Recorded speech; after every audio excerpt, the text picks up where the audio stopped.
మోడీ గారికి గాని ఎన్డీఏకి గాని 400 సీట్లు కాదు కదా 200-220 సీట్లు కూడా దాటే పరిస్థితి లేదు. కాంగ్రెస్ పార్టీకి కూడా ఇవాళ చూస్తా ఉంటే 150-200 మధ్యలోనే ఆగిపోయే పరిస్థితి ఉన్నది. ఎందుకు గెలవాలి బీఆర్ఎస్, ఎందుకు ఉండాలి గులాబీ జెండా పార్లమెంట్ లా అంటే మీరు గిన్న 10-12 సీట్లు మాకు అప్పచెప్తే రేపటి రోజున అటు ఎన్డీఏ ఇటు యూపీఏ ఇద్దరు వచ్చి కేసీఆర్ గారి దగ్గరికి వచ్చి అన్నా దండం పెడతాం, మీ తెలంగాణకి ఏం కావాలంటే చేస్తాం, మీరు దయచేసి మాకు మద్దతు ఇవ్వండి అని వాళ్లే మన దగ్గరకు వచ్చే పరిస్థితి రావాలంటే మన ఎంపీలు ఉండాలి, గట్టి గొట్లాటోళ్ళు ఉండాలి. వాళ్ళ చేవెళ్ల పార్లమెంట్ పరిధిలో మిమ్మల్ని ఆలోచించమని కోరుతా ఉన్నా. నేను ఎవరెవరికి మధ్యన జరుగుతున్నది పోటీ. నిన్న మొన్నటిదాకా ఇక్కడ ఉండి, నిన్న మొన్నటిదాకా మీరు గెలిపిస్తే గెలిచి, నిన్న మొన్నటిదాకా కేసీఆర్ గారు అవకాశాలు ఇస్తే అవకాశాలు వాడుకొని మంత్రి పదవులు అనుభవించి, ఎంపీ పదవులు అనుభవించి, ఇచ్చిన ప్రతి అవకాశాన్ని మీ దయతో, మీరేసిన ఓట్లతో, ఏపించిన ఓట్లతో గెలిచిన వాళ్ళు ఈరోజు తల్లి పాలు దాగి రొమ్ము గుద్దినట్టు తల్లి లాంటి అమ్మకు, ఇవాళ అమ్మ లాంటి పార్టీకి మోసం చేసిన రంజిత్ రెడ్డి, పట్నం మహేందర్ రెడ్డికి బుద్ధి చెప్పాల్సిన బాధ్యత మనందరి మీద ఉన్నది. ఇవాళ పార్టీకి కొంత కష్టకాలం రాగానే అధికారం పోయిందో లేదో వెంటనే జారుకునే ఎవరైతే పిరికి పందలున్నారో తప్పకుండా వాళ్లకు బుద్ధి చెప్పాలి. బలహీన వర్గాలందరినీ 93 కులాల బలహీన వర్గాలను ఐక్యం చేసిన బాహుబలి మన అన్న కాసాని జ్ఞానేశ్వర్ అన్న.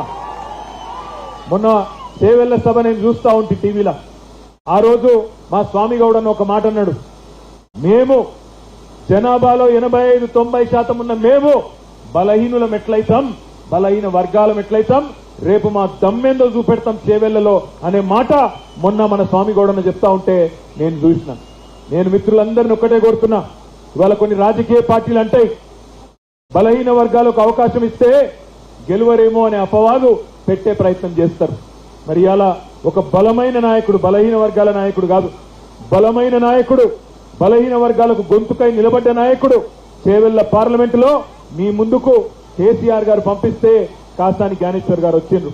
మరి బలహీన వర్గాలకు రాజ్యాధికారం కావాలి అనే మాట, అనే డిమాండ్ ఏదైతున్నదో అది నెరవేరాలి అంటే అవకాశం వచ్చిన ప్రతిసారి దాన్ని అందిపుచ్చుకోవాలి, గెలిపించి మన సత్తా, మన దమ్మేందో చెప్పి చూపెట్టాలనే మాట నేను మీకు విజ్ఞప్తి చేస్తా ఉన్నా.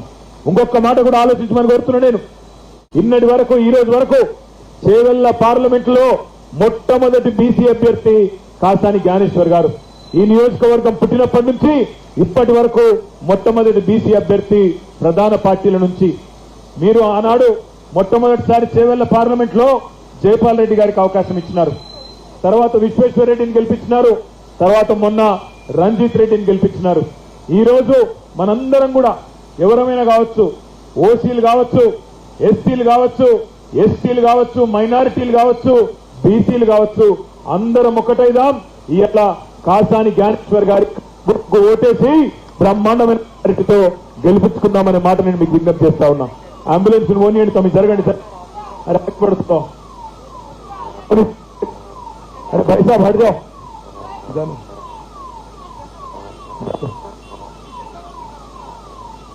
మీ అందరితోని ప్రార్థించేది ఒకటే, నాకు తెలుసు ఈ 20 రోజులు ఎండలు బాగున్నాయి, ఇబ్బంది ఉన్నది, కానీ మనం ప్రజల దగ్గర పోవాలి, అడగాలి.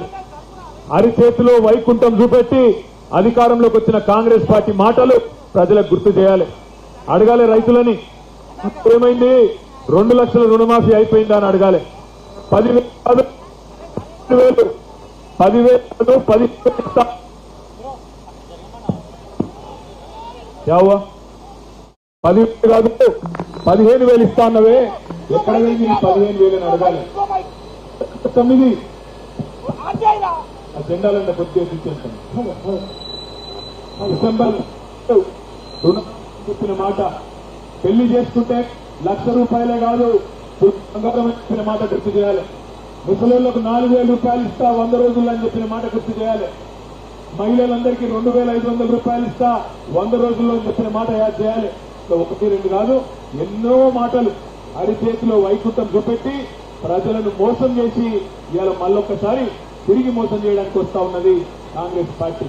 మీరందరూ బాహుబలి సినిమా చూసిరా? బాహుబలి పార్ట్ 1 చూసిరా? పార్ట్ 2 కూడా చూసిరా? మళ్ళా రేవంత్ రెడ్డి మోసం పార్ట్ 1 అయిపోయింది. మోసం పార్ట్ 1 ఏంటిది? అసెంబ్లీ ఎలక్షన్లకు ముందేమో డిసెంబర్ 9 రుణమాఫీ అయిపోయింది ఉరుక్కుంట తెచ్చుకొని 2 లక్షలు అని చెప్పిండు. ఇప్పుడు మోసం పార్ట్ 2 సీక్వెల్ నడుస్తుంది. ఇప్పుడు పార్లమెంట్ ఎన్నిక రాగానే మళ్ళా కొత్త కథ తెచ్చుకున్నాడు. 15 ఆగస్టుకు చెప్తా నేను అంటాడు రేవంత్ రెడ్డి. మోసపోదామా మళ్ళొక్కసారి? ఒకసారి మోసపోయింది చాలదా? అందుకే రైతన్నులకు యాద్ చేయాలి, చెప్పాలి.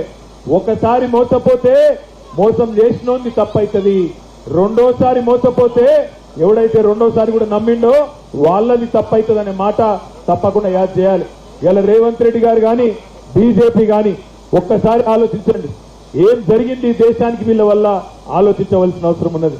ఒక దిక్కేమో 100 రోజుల అబద్ధం, మరొక దిక్కేమో 10 ఏళ్ల నిజం మీ కళ్ళ ముంగట్నే ఉన్నది. కేసీఆర్ ఇచ్చిన రైతు బంధు మీ కళ్ళ ముంగట్నే ఉన్నది. కేసీఆర్ 12 లక్షల మందికి చేసిన ఆడపిల్లలకు చేసిన పెళ్లిళ్లు మీ కళ్ళ ముందే ఉన్నాయి. 14 లక్షల మంది ఆడబిడ్డలకు ఇచ్చిన కేసీఆర్ కిట్లు మీద కళ్ళ ముంగట్నే ఉన్నాయి.